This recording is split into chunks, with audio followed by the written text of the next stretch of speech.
Miramar Police Department. Okay. How you doing, ma'am? I'm waiting for my sister to go over there. What happened?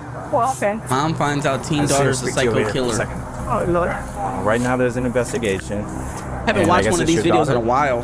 Yeah, that's my daughter. Your daughter, her name came up. So we have to keep everybody out of apartment.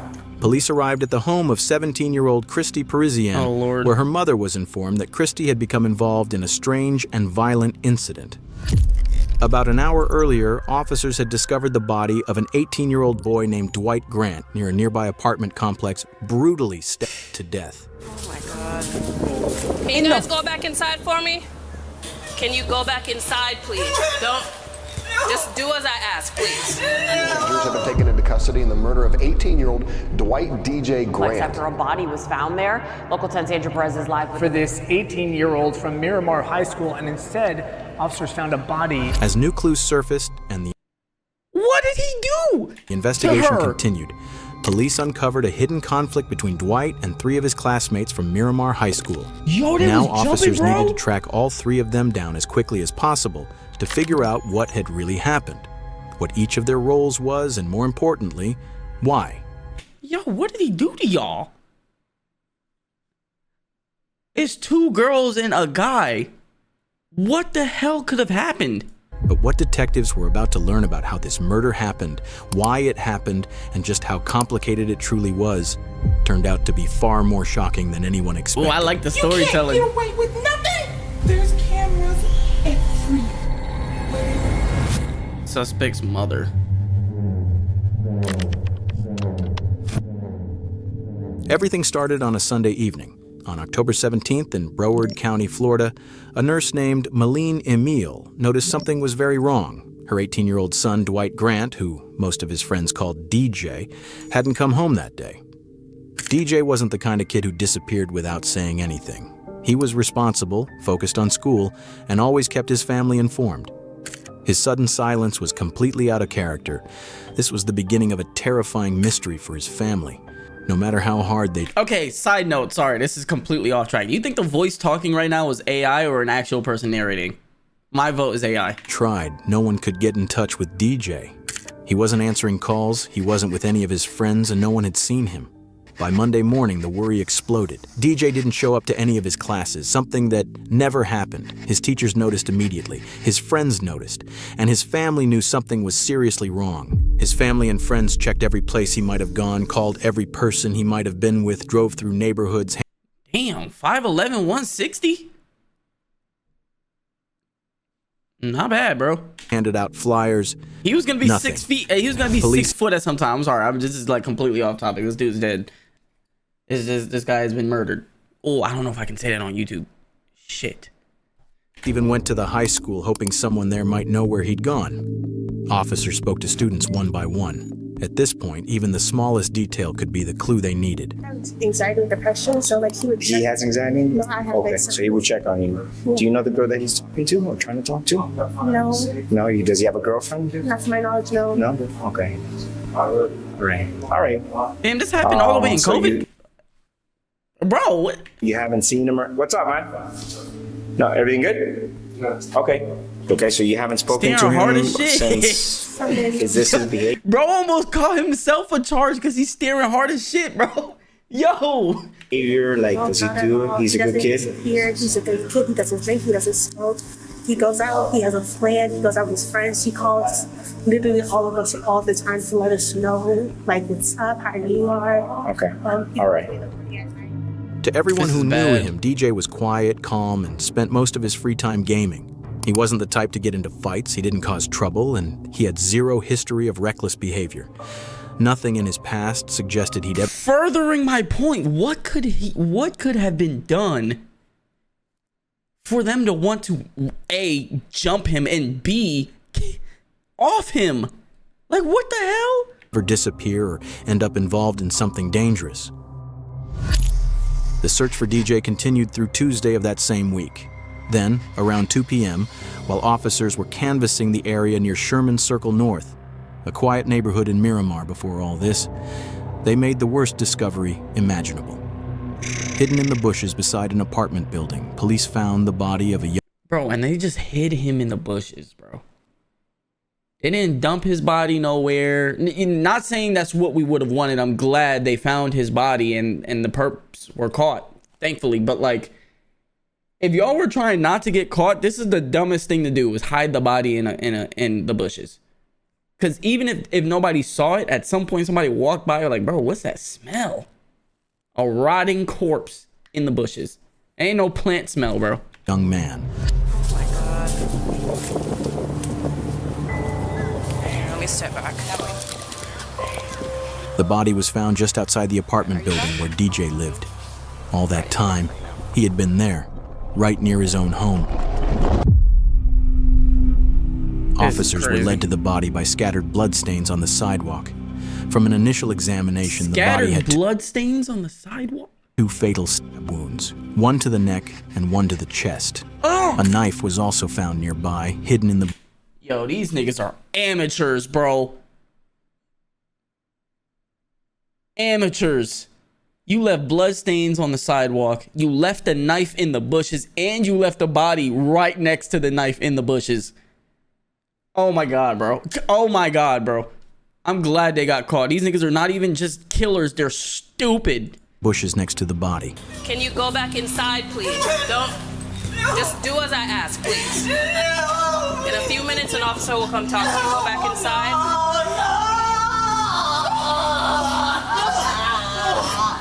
Listen, I can't answer anything right now. I just need you to go inside the apartment and stay there till I can get somebody to come and speak to you, please.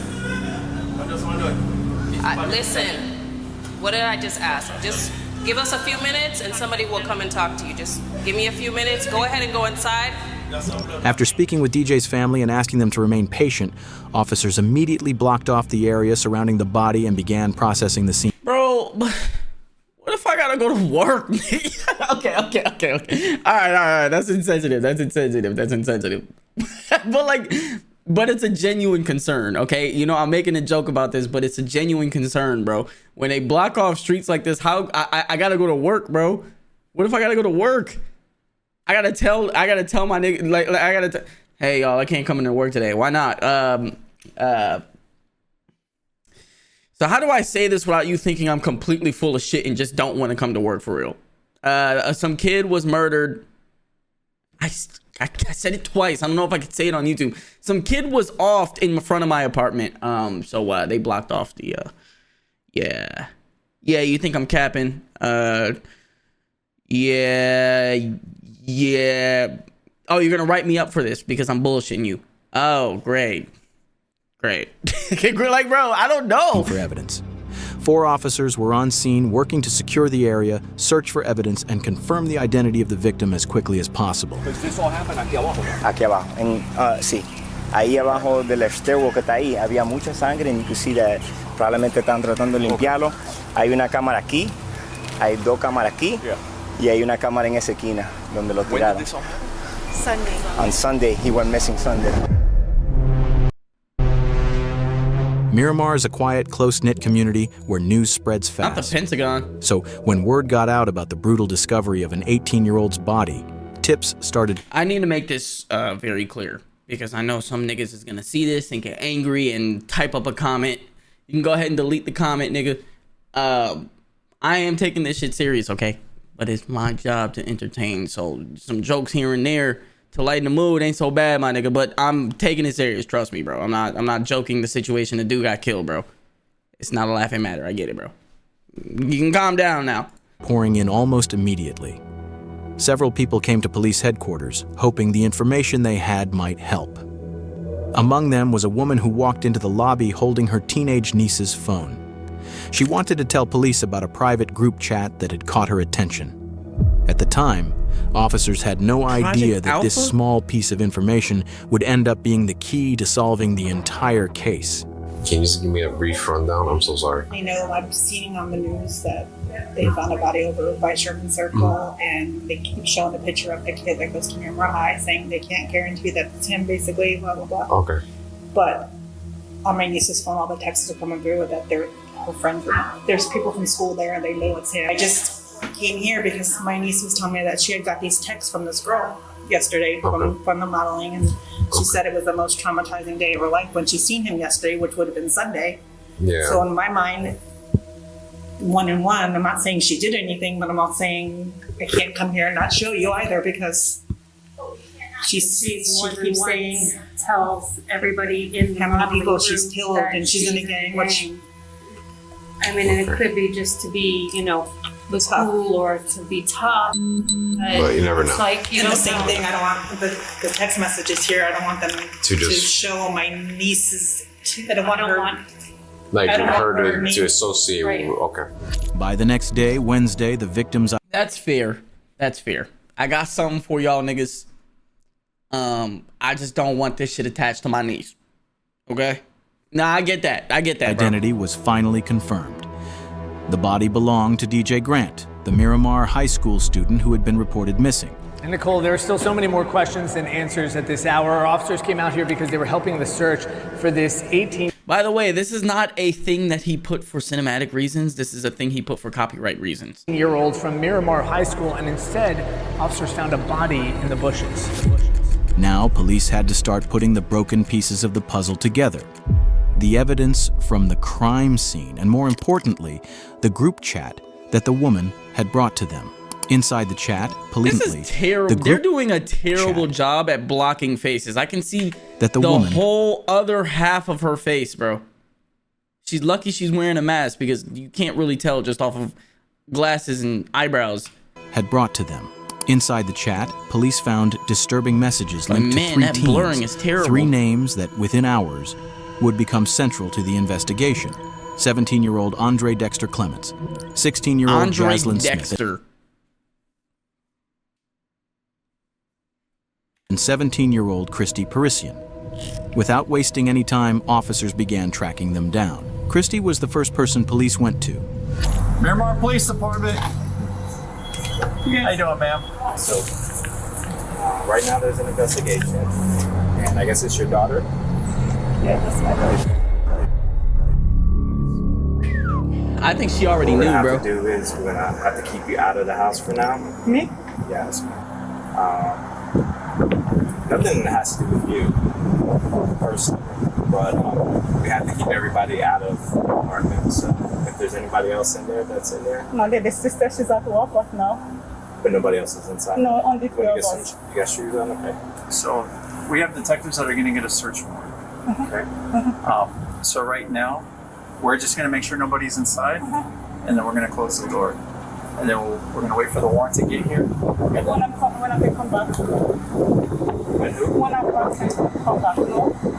As soon as you're done with the search warrant, then Today, go back no? Can I take my phone to call my sister? Is it okay? Take my phone? My phone is right there. Can I call her? Because I'm waiting on her to Well, go. right now at this point, we already gave you, notice that nobody can go back inside. Well, can you get my fucking phone for me? This is right there, by the way. Is right there? You see my phone right there? we really got to follow protocol. Oh, you niggas disgust me, bro. You niggas disgust me. Can I at least get my phone to call my fucking sister, bro? At this point, officers didn't have a warrant, so they wouldn't allow Christie's mother to go inside the house. She waited outside with them until another law enforcement member arrived with a warrant. While they were waiting, she told them that earlier that day, Christie had left her a voice message about the murder. Because of that, they changed course and retrieved the phone so the message could be played. Apparently somebody got murdered. Oh, Lord. Make my full statement. I'll be back soon, and I will have my phone so they can my phone. So, okay. By now, the police had already spoken with Christie at the station. Her mother wasn't able to provide any additional information. The officers informed her that no one from the family was allowed to leave. So are you going to be around here? Are you sticking around here? Or are you leaving? Leaving where? You're not going anywhere, right? No, I was going to the police station. No, I mean right now. I'm waiting for my sister to go to the police station because my sister drives. The next person on the list was Jaslyn Smith. The officers tracked her down and managed to find her around 11 p.m. that same night. Outside her family's apartment, they spoke with her while her mother was present. Jaslyn, did you hurt this person? I didn't hit you or anything. I was just told to push him and make sure he stays in the corner. I don't know exactly what happened. You're telling me that you were told to do something? I don't know what you did. I don't know what you didn't do. She said that she was told to keep him in a corner. Yo, oh my, yo, all right, bro. Andre. Okay. You just snitched on bro. This is the yo. Why even do this, bro? Y'all are folding under absolute no pressure. Why even do this? Y'all just gonna give each other up, bro. Andre told me that somebody had pissed him off, or somebody that was messing with somebody else's girl or something. It had to do with some type of chick. And that it's always over a girl, isn't it, bro? Oh my gosh, dude. He was upset and that he needed some backup for a fight. He told me it was just a fight. Jaslyn had been told to trap DJ in the stairwell. Andre needed backup for the fight, which was apparently over a girl. Andre, you's a bitch. Honestly, bro, Andre, you's a bitch, bro. You telling me you couldn't fight him one-on-one? You had to get this fucking this girl and this other girl to hold him in a corner while you beat him up? You couldn't just fight him on your own? You's a bitch, bro. You's a bitch, for real. Andre's ex, who was now involved with DJ. You guys don't And they weren't even dating any. Oh my god, that's his ex. Oh my god. All right, bro. have to stay here. You do not have to talk to me. Are you gonna arrest my child? No, I'm not gonna arrest your child. I want to hear what she has to say, but I wanted to reiterate because I said it to you and she wasn't here. He told me to dress up in all black and follow him. Andre? Yes. I want to do that and everything. He just said, do this for me. Help me out with a fight. Hey, Miss Smith. Miss Smith.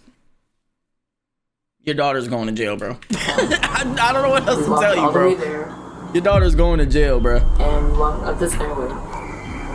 And Christie was there. Christie had seduced him from what I know. Christie? I was trying to just pretend and forget that it didn't happen. I already knew that if something like this was going to happen, I already knew the cops were going to show up sooner or later. And I already started preparing myself for the worst, Ma. What do you mean by preparing yourself for the worst? If they send me away, Ma.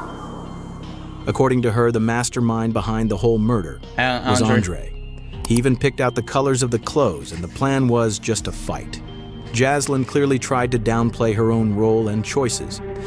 But over the next half hour, the officers, and even her mother, would unintentionally learn the truth from her words, shocking them to their core. Things are they learned the actual truth. She was the one who actually stabbed him, probably. 16-year-old daughter had done were far beyond what her mother could have imagined. Detectives were still putting the pieces together with no clear reason to make an arrest. But Jaslyn knew what was coming. She knew there was no escape, and she had already prepared herself for the worst. Because by everything I've already said, I'm an accomplice, and I know this, but I'm sorry. She is capped out, bruh. Come here. I know I'm an accomplice because you did the deed.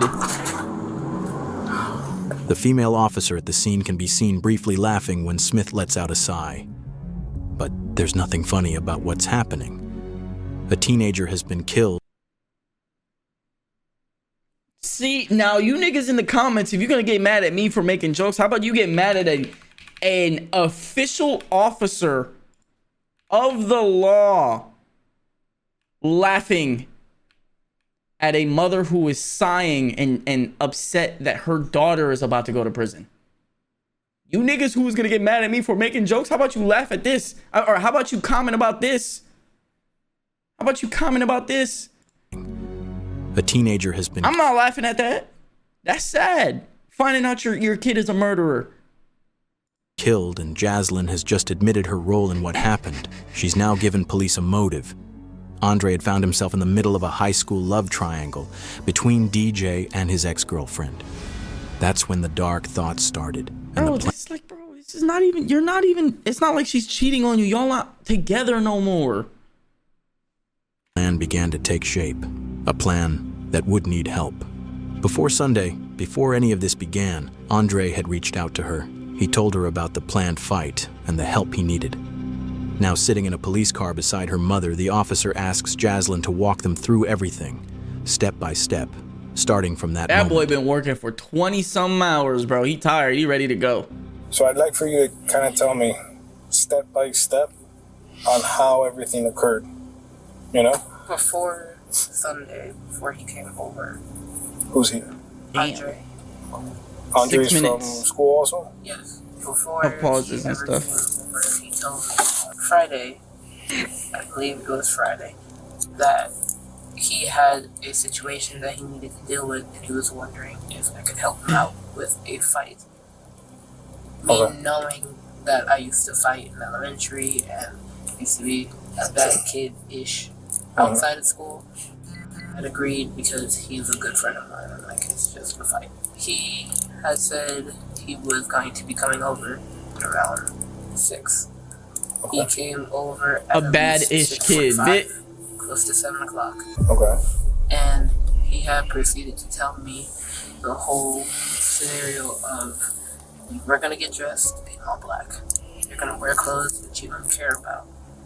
You're gonna wear clothes. So you can throw them away. You're gonna wear do-rag. I know the whole layout of the building. And not once did it ever occur to you, why does this nigga want me to wear all black, gloves, and a do-rag, and he knows the whole layout of the building? This sounds fucking crazy. Why? Like, bro, at no point did you think gloves. Why gloves? Andre already knew that Jaslyn had a reputation for fighting when she was younger. That was exactly why he chose her. He even picked out what Jaslyn should wear, telling her to wear gloves and protect her hair. Jaslyn's account helps clarify the days leading up to the murder, but one thing stands out. She repeatedly tries to downplay her role, presenting herself as someone who was merely influenced rather than involved. A claim that within minutes would be completely undermined by a small slip she made. We had gotten dressed, we had prepared. My mom had gotten home. We had told her that we were going to go on a walk. He was explaining to me that the person that me and him were going to fight with, that Christie was going to seduce, had messed with a girl that he knew and had, essentially from what I know. What? And on the way there, he's telling me exactly where we're going to walk, exactly how we're going to walk, exactly what we're going to do. And at no point did you think, oh my God, this guy is probably trying to get me to murder this kid, bro. I keep saying the M word. Oh my God, I don't know if it's okay to say that on YouTube. I mean, they said it a few times. Wait for a signal. And I was like, okay, it's just a fight. But immediately when we got in there, we had walked over to where the staircase was, the stairwell was, while he was telling me to move this way to avoid a camera and avoid things. So we had walked up the stairs while Christie stayed downstairs and made a call. Me and him were upstairs. He's just talking to me. We're relaxed, we're chill. And then he got a signal from Christie to walk downstairs. And he had a weapon with him. He told me to hold the weapon. We had gloves on at this time still. We had walked. I knew it. She's the one who stabbed him. All right, let me let it play. Let me let it play. He had approached the boy, and Christie had moved back and walked down the stairs for him. Did you know this boy or no? Okay. When the boy tried to make a run for it after Andre approached him and was like, yeah, we have a problem. He has me standing behind. Christie looked at me and he made a run for it, and I'm like, okay, weapons just for intimidation, I'll put this down. I ran and I helped Andre to tackle him and put him onto the ground. Jaslyn uses the word weapon. Cap. Even though she's detailed and specific in almost every other part of her story, she keeps this part vague. We already know DJ was found with 2 stab wounds, so whatever the weapon was, it clearly wasn't a gun. What that weapon actually was, and why Jaslyn avoided naming it, becomes clear later in the interview. Because she's the one who stabbed him. And it's something that will shock you. It won't shock. It will not shock me. Andre asked for the weapon after explaining to him that he was going to kill the other boy. He had asked for a weapon, and I just handed it to him because I'm like, I don't know about this, but I'm like, okay, maybe you're joking because me and Andre are playful. Maybe you're joking because me and Andre are playful. He just said he's gonna kill this kid. What? Like to mess around and we do like play. What are yo? It's like we're just very like a sibling type relationship. But this time, nothing felt like a joke. The weapon he used, the level of planning involved, his behavior, and the sheer intensity of the violence he unleashed all point to the same. What is that?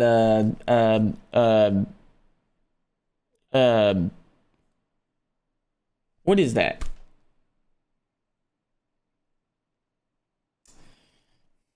In conclusion, this was a planned killing, not a spontaneous act. Why can't I think of the word I'm trying to find?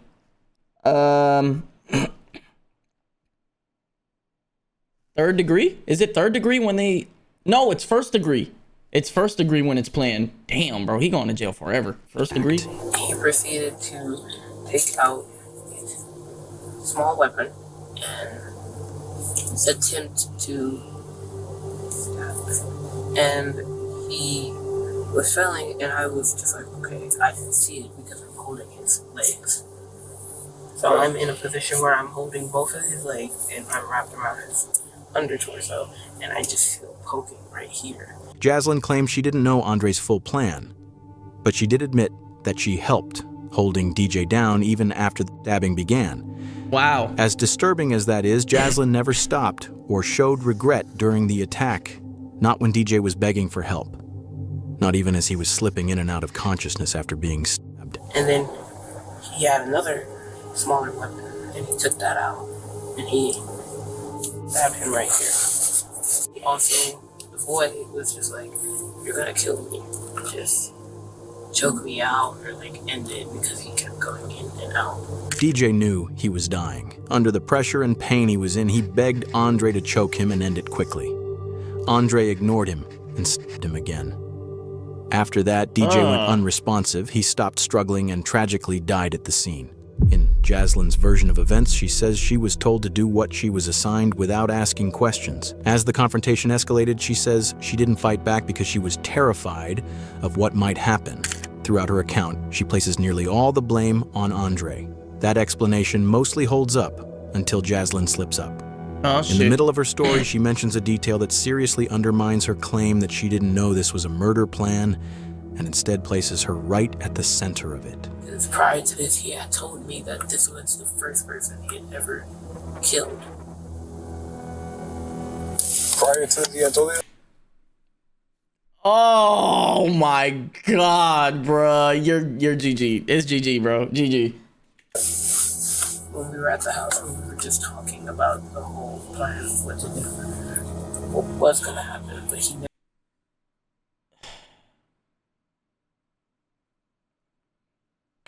never told me that he was going to kill somebody until at this time. And like, this is the first person. I leave it here. I'll ask Christie. Leave. That single detail changes everything. It shows that Jaslyn knew about the murder plan long before it happened. You sitting here acting like you didn't know he was... It's just for intimidation. And he told you probably hours before this happened that he was going to kill him. Now her story starts to crack. It directly contradicts her earlier claim that she had no idea this was meant to be a killing. At this point, it's clear she was far more involved in both the planning and the decision than she had admitted. That's when the officer shifts the focus and asks about the weapon used in the attack. I'm assuming it's a knife then that he had? There's a knife and there's Nigga had a sword? A sword. Okay. A knife and a sword. A knife is something that can be easily concealed, but a sword isn't. Hiding something like that would be almost impossible. It's hard to believe that Jaslyn and Christie could have been around Andre all that time without noticing the sword. Now detectives finally have enough pieces to start shaping a version of events that's much closer to the truth. But before moving forward, they still needed to make sure the physical evidence matched the story. So you saw the big sword when he first showed up here in the first place?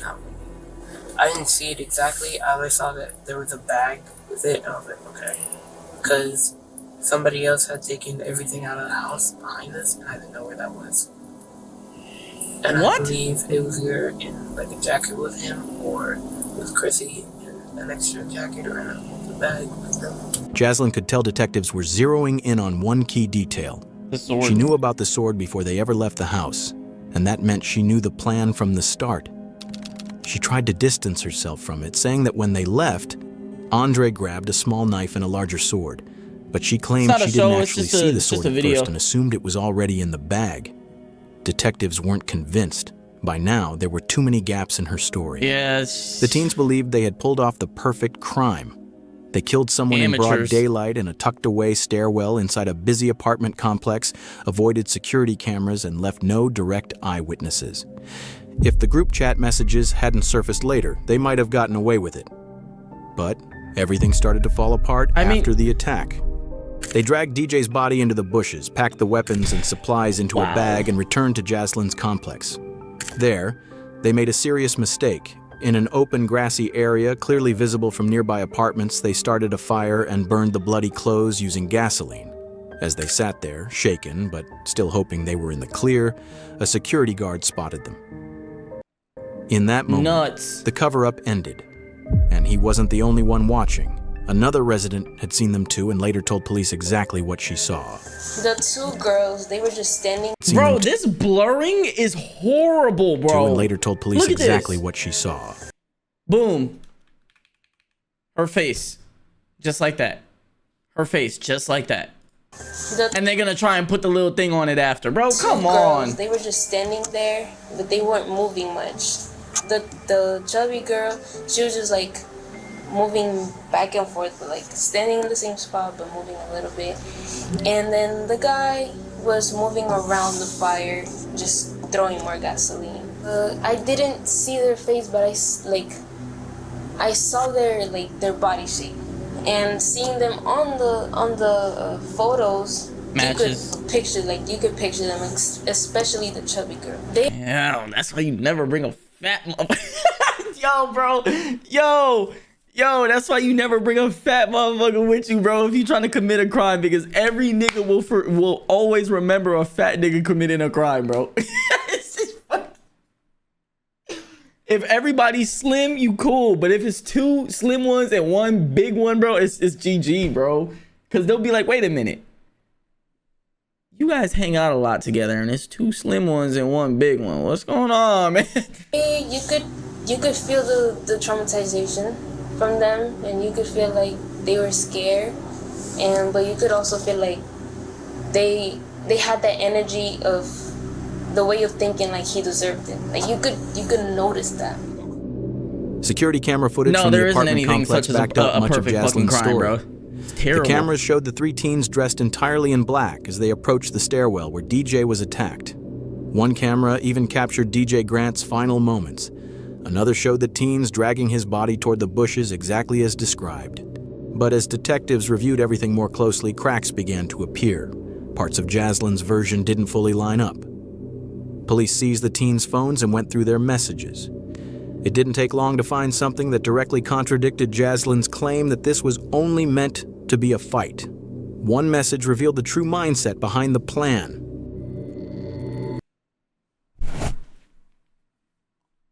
Oh my God. Yo. Oh my amateurs, bro. Amateur hour. Dwight DJ Grant was killed back in October, and for months now, the three teens that are accused in his case have been kept in jail. All the evidence was clear. Within days, police moved in on all three suspects. Jaslyn, Smith, Christie, Parisien, and Andre Clements were all arrested. Each of them was charged as an adult. All three were charged with tampering with evidence and conspiracy to commit murder. Christie and Jaslyn were each charged. Andre's getting that first degree. Andre's getting first degree. Charged with second-degree murder. Both eventually pleaded guilty and were sentenced to 25 years in. Y'all gonna be 40 when you not 40. No, yeah, 40. Y'all gonna be 40 years old when you get out of prison. And you, Jaslyn, you are only 16. And when you get out of prison, you're going to be 41. 41. Prison, followed by an additional 10 years of probation. Andre Clements, who was 17 at the time, was considered the mastermind behind the crime and the one who delivered the fatal sword strike that killed DJ. He faced the most serious charge. First degree? First degree premeditated murder. And premeditated. Oh my, he's gone, bro. You 17 and you about to spend the rest of your life in prison, bro. That's a lot of years, my nigga. On February 18th, 2025, Andre Clements, now 20 years old, also pleaded guilty. He was sentenced to 40 years in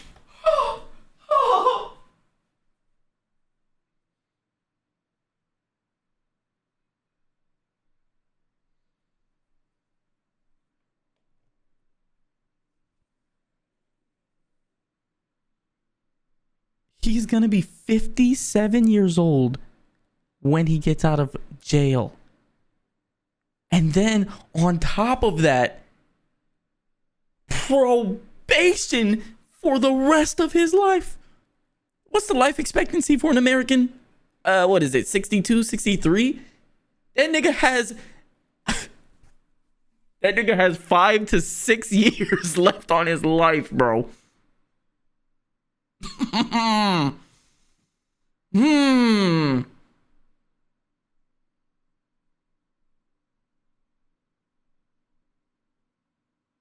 Yeah, he's done, bro. Oh, definitely. He's definitely gonna fuck it. Hey, they gonna fuck him up in prison. Prison followed by lifetime probation. Don't drop the soap, nigga. Loyal, honest person would be there for you in a second and a heart. Hey, DJ, bro. I hope you up there smiling. I hope you up there smiling that your murderers got what they fucking deserved. I hope you up there smiling, bro. Oh my lord. Nasty.